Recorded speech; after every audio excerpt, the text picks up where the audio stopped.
explain it again. So we have this case study on catalog company.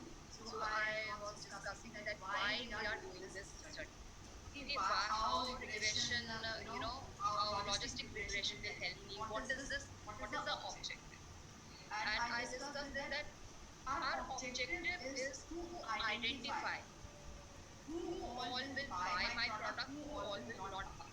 So I had this data. This is like historical data. ये already मेरे पास है कि एक customer, this is customer ID1, ये customer की recency की value 120 है. Basically 120 दिन से इसने कुछ खरीदा नहीं है, प्रोडक्ट खरीदा नहीं है. फ्रीक्वेंसी जनरली 7 टाइम्स एक साल में खरीदता है. एंड मॉनेटरी वैल्यू की जो उसकी एवरेज इतना अमाउंट ही स्पेंड करता है.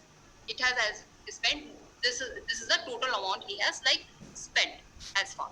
तो ये वैल्यूज है. और मुझे ये भी पता चला है कि when I like share that catalog with them, तो उन्होंने परचेज करा था या नहीं करा. This is the data that I already have. और इस डेटा के बेसिस पे मैं अपना एक मॉडल बनाऊंगी.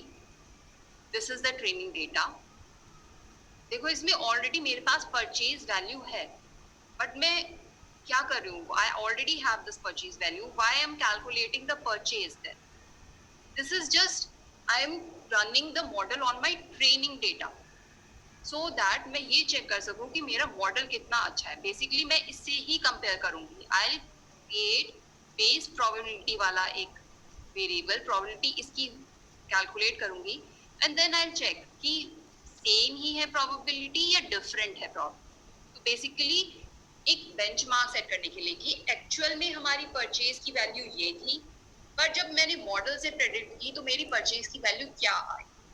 ये याद है जब हमने लीनियर रिग्रेशन करा था या मल्टीपल रिग्रेशन किया था, हमने कहा था कि एक हमारी ये मीन वैल्यू है, और अगर मीन वैल्यू ना लेके if I run a regression and draw a straight line and then we check this actual की वैल्यू क्या थी और हमारी रिग्रेशन से कितना एक्सप्लेन कर रहा था, और अगर हम मीन वैल्यू लिए तो कितना वैल्यू एक्सप्लेन कर रहा. Isn't it? Are you able to understand this? मेरी recency, frequency, monetary, purchase value, this is historical data. All this data I already have. कि उसने कितने दिनों बाद परचेज किया, कितनी बार परचेज करते हैं, क्या अमाउंट है, और उन्होंने फिर कैटलॉग जब मैंने उन्हें सेंड की, whether they purchase that product or not, I have that data also. So already मेरे पास जो सारा डेटा होता है उसके बेसिस पे I am going to train my model. I am going to build my model. I'm going to train my model based on the actual data. उसके बाद when I make that model, then I check कि अच्छा actual में क्या था और जो मैंने predict किया वो क्या था. It's similar like we did in linear regression कि हम अगर कोई एक ही independent variable लें advertising, sorry sales, और advertising ना लें, यानी mean value से calculate करें, या फिर अगर हम regression लें and we try to explain it through more independent variables, let's say advertising. तो मेरा जो रिग्रेशन लाइन था वो ज्यादा एक्चुअल वैल्यू के क्लोज था या मेरा मीन वैल्यू एक्चुअल वैल्यू के close. Similarly this is the main funda between training and test data, making models. So I'm using all these 4 parameters to make my model, to make logistic regression model. Okay, now are you able to understand what all data points I have taken. ये purchase मेरी already purchase value है, मैं predicted purchase निकालूंगी and then I will सी कि मेरी जो probability जो predicted purchase है how different it is with this. तभी तो मुझे मॉडल का पता चलेगा कि whether it's a good model और नॉट. अगर ऑलरेडी एक्चुअल उन्होंने परचेज किया है और मेरा प्रेडिक्टेड वैल्यू ही बता रहा है कि परचेज करेगा, then it's a good model, otherwise it's not. Are you able to understand this? Yes, ma'am. No, what क्या समझ में नहीं आया? Just break down your question. क्या समझ में नहीं आया?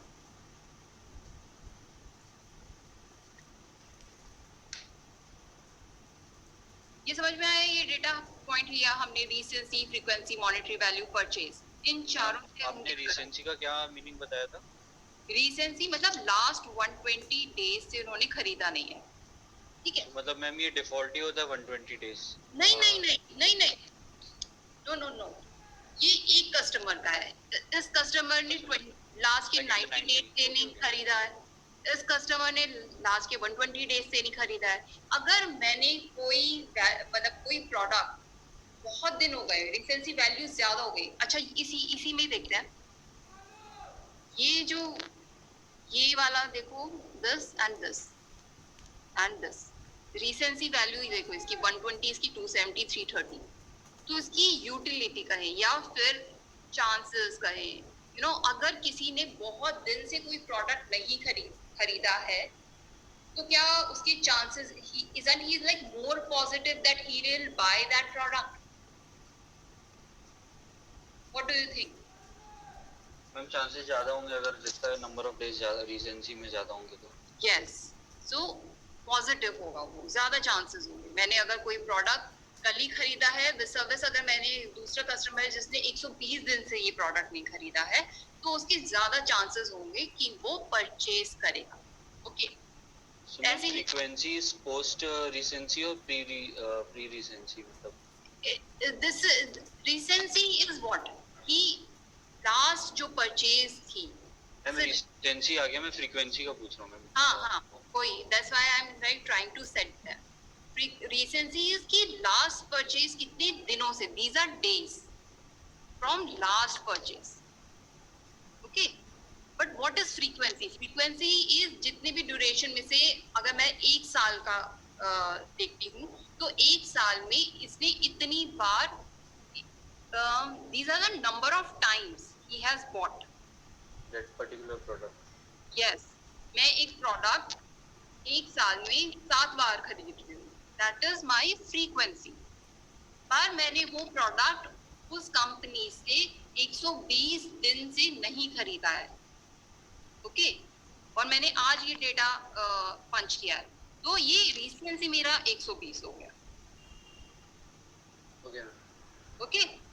और कितना टोटल अमाउंट स्पेंड किया है, दैट इज मॉनेटरी वैल्यू। और उसके बाद उन्होंने वो कैटलॉग इन्हें सेंड किया, एंड कैटलॉग सेंड करने के बाद उन्होंने ये डेटा देखा कि क्या उन्होंने फिर प्रोडक्ट परचेज किया या नहीं किया। ठीक है मैम, समझ गया। ठीक है, everyone is clear with this? Ma'am आप जो बता रहे थे अभी कि अगर अपन मान लो रीजेंसी 150 लेते हैं और अपन उससे परचेज प्रेडिक्ट कर सकते हैं, वो क्या बता रहे थे आप? अच्छा, हमारा हाइपोथेसिस क्या है, हम क्यों कर रहे हैं ये, हम ये चारों चीजें क्यों ले रहे हैं? हमारा हाइपोथेसिस बेसिकली ये है कि कोई कस्टमर परचेज करेगा या नहीं करेगा, क्या हम इन वेरिएबल से, इन इंडिपेंडेंट वेरिएबल से, कि रीसेंसी क्या है, फ्रीक्वेंसी क्या है, मॉनेटरी वैल्यू क्या है, क्या इससे हम किसी कस्टमर का परचेज प्रेडिक्ट कर सकते हैं या नहीं? देखो, यहाँ पर ये परचेज हमारा ऑलरेडी एक्चुअल परचेज है जो उसने किया है, बट हम क्या करते हैं, we try to predict using these three जो हमारे ट्रेनिंग डेटा सेट में है, और हम एक मॉडल में ये डेटा फिल करते हैं, वी चेक दैट मॉडल, और हम उससे फिर एक प्रेडिक्टेड परचेज निकाल देंगे। ये तो परचेज ऑलरेडी है, and there is one predicted purchase जो हम कैलकुलेट करते हैं। And then there are some methods which I discuss, कि किससे पता चलेगा कि हमारा मॉडल अच्छा है या नहीं है? क्या हम रीसेंसी, फ्रीक्वेंसी, मॉनेटरी वैल्यू से क्या एक्सप्लेन कर सकते हैं whether a person will buy or will not buy? Okay, this hypothesis is clear now? मैं इसको देख के लग नहीं रहा ना कि मतलब कि आप प्रेडिक्ट कर सकते हो किसी अलग दूसरी चीज इन तीनों की बेसिस पे परचेज को, तो आपको किसी कुछ मॉडल ही लगाना पड़ेगा, कोई ऐसे देख के पता नहीं चलेगा। हाँ, तो हम मॉडल ही लगाएंगे। Okay. हम ये बस, this is like a starting point, this is like what we are going to do. Okay. कि लॉजिस्टिक रिग्रेशन मॉडल ही रन करेंगे, हम उसमें मॉडल फिट हो रहा है या नहीं फिट हो रहा है वो कैसे देखेंगे, वो सब चीज हम लॉजिस्टिक रिग्रेशन से ही कर रहे हैं. So up till now this point is clear ना कि ये डेटा पॉइंट्स से हम इसमें परचेज की वैल्यू भी है, बट हम इन डेटा पॉइंट से एक प्रेडिक्ट करेंगे कि वो परचेज करेगा या नहीं, और हम ये भी चेक करेंगे कि हमारा मॉडल फिट है या नहीं, and then we can apply that model on our test data set जिसमें परचेज की फिर ये वैल्यू नहीं होगी. But for the time being अभी सिर्फ ट्रेनिंग डेटा सेट पे फोकस करते हैं कि हमारे पास ये डेटा था और हम इससे ये प्रेडिक्ट करना है हमें कि परचेज करेंगे या नहीं. Okay, already we have this data, purchase का ऑलरेडी हमारे पास डेटा है, but this is just to build our model and to check कि हम चेक कैसे करेंगे. चेक हम मॉडल तभी तो कर सकते हैं इफ वी ऑलरेडी हैव कि एक्चुअल वैल्यूज क्या थी और प्रेडिक्टिव वैल्यूज क्या थी. अगर वो सिमिलर आ रही है तो then our model is good, they are not similar then they are not good. Okay, तो हमने ये परचेज वाला एक्चुअल परचेज डिसीजन है ना कस्टमर का. यस, ये एक्चुअल परचेज उन्होंने किया था, ये एक्चुअल परचेज इन्होंने किया था. But why we are taking this actual purchase when we have to predict purchase? ताकि पता लगे कि कितना अलाइनमेंट में हमारा मॉडल एक्चुअल परचेज डेटा के. Exactly. बस यही करना है हमें, ये हमें वो एक मॉडल बनाना है और हमें चेक करना है कि वो मॉडल फिट है या नहीं. तो हमने देखा कि अगर हम रिग्रेशन रन करते हैं तो कुछ वैल्यूज ग्रेटर देन 1 या लेस देन 0 आ जाती है, बेसिकली नेगेटिव पॉजिटिव आ जाती है, और which is not right. कि मतलब अगर हमारी रीसेंसी वैल्यू अगर 200 आ जाती है, अगर रीसेंसी वैल्यू अगर हमारी 200 है और अगर हम इस पे रिग्रेशन रन करें, ठीक है, ये रीसेंसी वैल्यू है फॉर एग्जांपल, अगर कोई किसी की 200 वैल्यू है और अगर हम इस डेटा पे रिग्रेशन रन करें और फाइंड करें तो उसकी वैल्यू अबव 1 आ जाएगी, तो which is not good, which is not telling us anything कि whether a person will purchase or not. और हमने ये भी देखा था कि अगर हम काफी सारे अगर आउटलायर्स हो और हम रिग्रेशन में क्या करते हैं, बेस्ट फिट लाइन फिट करें, तो वो वैल्यू जो पहले हमें क्लासिफाई कर रही थी कि एज नॉट परचेज, वो क्लासिफाई कर देगी एज अ परचेज, क्योंकि ये वैल्यू डिफरेंट हो जाएगी. So I will go on this later on, but इतना समझ में आना चाहिए कि हमने ये कौन कौन से डेटा पॉइंट्स लिए, what we want to predict. We have purchased, we already have purchase value, but then why we are calculating, why we are predicting purchase. Okay, and the use of logistic regression, why, what kind of outcome we want एक binary outcome कि purchase कर रहा है या नहीं कर रहा है, इसमें कोई बीच की कोई चीज तो नहीं होगी ना, either the person will purchase or the person will not purchase. 0 means he will not purchase, 1 means he will purchase. Okay, so हमने कहा कि logistic regression is a better model because ये नेगेटिव वैल्यूज जो है ये हम नहीं ले सकते हैं, ये जो पॉजिटिव वैल्यूज है 1 से ज्यादा ये हमें कुछ नहीं बता रहा है. वी वांट अ मॉडल जो 0 और 1 के अंदर फिट हो जाए और जिससे हम ये बता सके कि weather a person will purchase और नॉट. ठीक है, तो हमने क्या किया, इस लीनियर रिग्रेशन मॉडल्स को ट्रांसफॉर्म कर दिया एक लॉजिस्टिक रिग्रेशन में. Instead of a straight line through OLE, we will go for this, curve, squiggly curve, जिसे लॉजिस्टिक रिग्रेशन मॉडल कहते हैं. और ये विद इन 0 और 1, जो बेसिकली अगर ये आउटलायर्स है ये इसको भी कवर कर रहा है, ये बेसिकली इस टाइप से ये कर्व बन गया हमारा. ओके, तो जो हमारे आउटलायर्स है उसको भी ये कवर कर देगा. तो y = 1, यहाँ पर अगर हम अपना थ्रेशोल्ड रखेंगे, basically 0.5 अगर हम थ्रेशोल्ड रखेंगे, I'll discuss this also. तो ये 0 और 1 में बता रहा है, this is 0, this is 1. Okay, कि ये सारी जो वैल्यूज है they will purchase because you project the data points, which are coming on this curve. और ये सारी जो वैल्यूज हैं इसके लिए value is 0, that is these people will not purchase. तो ये समझ में आया, this is just kind of transformation, कुछ नहीं है बस कि एक लीनियर रिग्रेशन जैसे हमें बता रहा था, प्रेडिक्ट कर रहा था, उससे बेटर है, क्योंकि वो यहाँ पर positive value, higher value greater than 1 भी बता रहा था, यहाँ पर नेगेटिव वैल्यू बता रहा था, तो we don't need that, so we have come to this logistic regression एक कर्व के फॉर्म में, ताकि हमारी ये वाली वैल्यूज भी इस पे कवर हो जाए, एंड वी कैन से कि ये परचेज करेंगे, और जो नेगेटिव वाले हैं वो इस पे आ जाएंगे, and we will say these will not purchase. Basically ये हमारा एक कर्व। तो are you able to understand this? Ma'am तो यहाँ 0.5 अभी आपने लिखा था, वो कहाँ से आया था? अब वो मैं डिस्कस करूंगी, दैट इज थ्रेशोल्ड वैल्यू, याद रखना। Threshold value that is basically probability, हमारी जब वैल्यू कैलकुलेट होती है तो हम एक थ्रेशोल्ड रख देते हैं कि अगर किसी कस्टमर की प्रोबेबिलिटी 0.56 है, ओके, या 0.5 है, तो एक थ्रेशोल्ड, बेसिकली एक बाउंड्री ड्रॉ कर दी हमने कि एक 0.5 की बाउंड्री ड्रॉ कर दो, और अगर किसी की प्रोबेबिलिटी इज 0.56 तो वो इससे ऊपर लाई करेगा।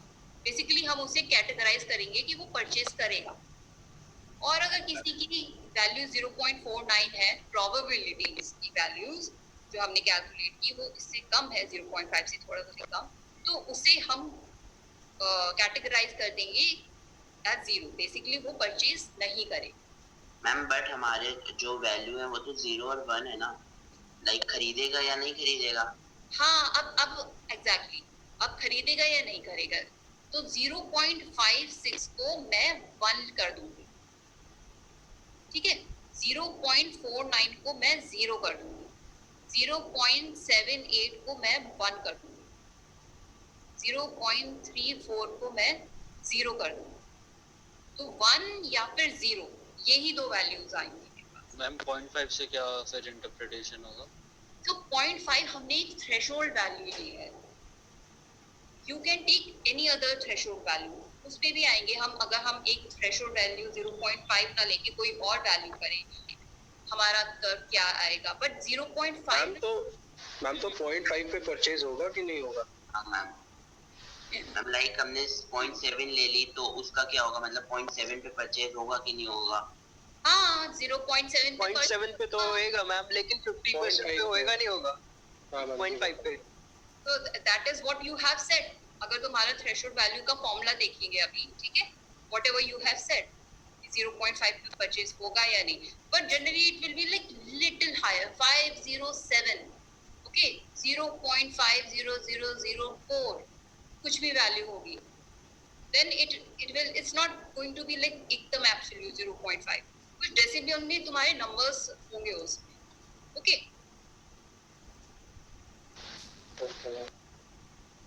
So जब तुम ये थ्रेशोल्ड वाला फॉर्मूला देखोगे, then you can check, you can try all these things, ठीक है। तो ये अभी तक हमने डिस्कस किया कि हमारा ये डेटा पॉइंट था, हमें प्रोबेबिलिटी ऑफ परचेज देखनी है, और हमें मॉडल भी एक फिट करना है, और मॉडल हम लेंगे लॉजिस्टिक रिग्रेशन, क्योंकि हमारी 0 और 1 वैल्यूज ये कैप्चर हो जाएगी लॉजिस्टिक रिग्रेशन में, जो कि लीनियर रिग्रेशन से नहीं हो पा रहा था। And when we will do this logistic regression, उसमें क्या आएगी, कुछ वैल्यूज आती हैं जो प्रोबेबिलिटीज की वैल्यूज आती हैं, ठीक है। And what are these values, तो थोड़ा प्रोबेबिलिटी पे हमने डिस्कस किया था कि प्रोबेबिलिटी क्या है। प्रोबेबिलिटी सिर्फ एक, अगर तुम ये भी याद रखोगे कि अगर प्रोबेबिलिटी ऑफ हेड्स मुझे कैलकुलेट करना है, तो is equals to total outcomes of interest upon all possible outcomes. अगर मैं एक बार एक पॉइंट को अगर आई टर्न द कॉइन, और उसमें हेड्स कितने आएंगे, या तो हेड आएगा या फिर टेल आएगा, तो हेड आने के इवेंट्स जो है, ये कितने नंबर ऑफ इवेंट्स हैं, 2 में से 1, और टोटल नंबर ऑफ इवेंट्स या तो एक हेड आएगा या फिर एक टेल आएगा। तो that is the probability, that probability of getting a head is 1/2, basically outcomes of interest, that is कितने heads आएंगे, outcome of, अगर एक बार मैं अगर coin roll करती हूँ, या फिर and total number of outcomes क्या हुए, तो that is what probability is। अगर तुम्हें इतना पता है then it's okay, you don't have to worry about exponential this that वो सब चीज we will discuss that also, but are you able to understand just this much about probability of Yes, ma'am. getting anything? Okay, probability of getting head, अगर एक event में या तो head आएगा या टेल आएगा, तो probability of getting head will be number of heads कितने हुए 1 और टोटल नंबर ऑफ आउटकम्स हो गए 2. सिमिलरली अगर आप कहें कि प्रोबेबिलिटी ऑफ परचेजिंग, वो क्या होगी? या तो एक आदमी परचेज करेगा और कस्टमर विल आइदर बाय और ही विल नॉट बाय. दो ही तो इवेंट्स हो सकते हैं. एंड इफ आई से what is the probability of buying, तो प्रोबेबिलिटी ऑफ बाइंग क्या होगा बताओ? 0.5. 0.5. Exactly. 1/2. 1/2, 0.5. Ki 1 is the probability of a person buying. And total कितने events होंगे? 1 plus 1, that is probability of buying, 2. not buying. तो ये हमारी एक probability आ जाएगी, probability of purchase. Okay. अब एक और चीज आती है odds. हम क्यों पढ़ रहे हैं ये odds? Probability तो समझ में आई, ठीक है? Probability हमें निकालनी भी है. That's okay. That's understood. That's understandable. But why we are discussing odds? Because जो आपका exponential beta है, basically जो आपके coefficients आएंगे through logistic regression, they come in this form, in terms of odds. Okay, so that's why we are discussing about odds. And odds is nothing. Just this is probability of buying upon probability of not buying. P by 1 minus P. That's it. तो ये difference देख रहे हो तुम? अगर मैं probability of buying बोलती हूँ तो I am dividing by 2, that is all possible outcomes. 1 plus 1, 2 से डिवाइड किया. But when I am talking about odds means probability of occurring and probability of not occurring. probability कि वो bye करेगा and probability वो bye नहीं करेगी. ये सिर्फ इसका रेशो. ये समझ में आ रहा है? Yes, ma'am. ठीक है, प्रोबेबिलिटी समझ में आया एंड ऑड समझ में आया. ठीक है, नेक्स्ट इज ऑड्स रेशियो. तो देखो that is like odds we in logarithmic estimate or whatever the coefficients come can be explained through odds. Odds and odds ratio are kind of similar for logarithm because ये जो 0.5 वाली value ही हमेशा आई और ये हमेशा cancel हो जाएगा. तो आप odds कहो या odds ratio कहो, in logistic regression is going to be same. Okay, क्योंकि probability of buying not buying सिर्फ दो events ऐसे ही रहेंगे. So this is what it is. But इसमें बस ये देखना है, अगर मेरे पास एक fair coin आता है तो उसके odds of buying, that is probability of, उसके odds of head, that is probability of getting heads, and probability of not getting head is 1:1. But अगर मेरे पास एक loaded coin आए कि basically जिसमें heads की probability एक तरीके से ज्यादा है, तो जो probability आती है that is 0.7, 7 out of 10, and I check the probability of heads of loaded coin को divide कर दिया odds of heads. तो 0.7 by 0.3 and this 0.5 by 0.5. तो मेरी ये odds ratio आ जाती है. Odds ratio is nothing but ratio of odds of head of loaded coin and odds of heads of a fair coin. Okay, और ये ratio हमें एक ये वैल्यूज दे रहा है. इसका मतलब क्या है? The odds of getting heads on the loaded coin are 2.33 times greater than the fair coin. Okay, ये समझ में आया? ये this is something that we will discuss in logistic regression कि उसे जैसे हम अगर इंडिपेंडेंट वेरिएबल्स को जो एक्सप्लेन करते हैं बीटा से, वो हम इस तरीके से एक्सप्लेन करते हैं कि अगर यूनिट इंक्रीज करें इंडिपेंडेंट वेरिएबल को तो प्रोबेबिलिटी ऑफ परचेज कितना परसेंट इंक्रीज होगी. I will cover this again, but are you able to understand probability of an outcome, odds, probability of odds, ये इतना समझ में आया? Okay, so you can go through this. This is again the same thing कि odds ratio क्या होता है, but I'll cover this through RFM exam. तो तो अभी इसमें ना, even if you are not able to understand this, it's okay. No, I'll again go through all these things. Here comes the equation. हमें तीन चीजें ध्यान रखने की जरूरत है. एक है utility, second is your odds, and third is your problem. Okay. सिर्फ इन तीन चीजों को we will say in different terms. So just make note of this thing कि what is utility, कब हम utility कह रहे हैं, what is the formula for utility, odds का मतलब क्या होता है, probability का क्या मतलब होता है. सबसे पहले what is utility, tell me what is utility. ये discuss किया था हमने. Utility of buying. need और demand.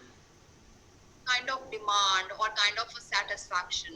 अगर मेरी utility from buying is like higher, what benefits you feel are there from buying. तो अगर मेरी utility from buying is higher, कि अगर मैं कोई product को खरीदूं उसकी मेरी utility ज्यादा है, तो मेरी ना खरीदने की utility कम है. It's more of relative thing.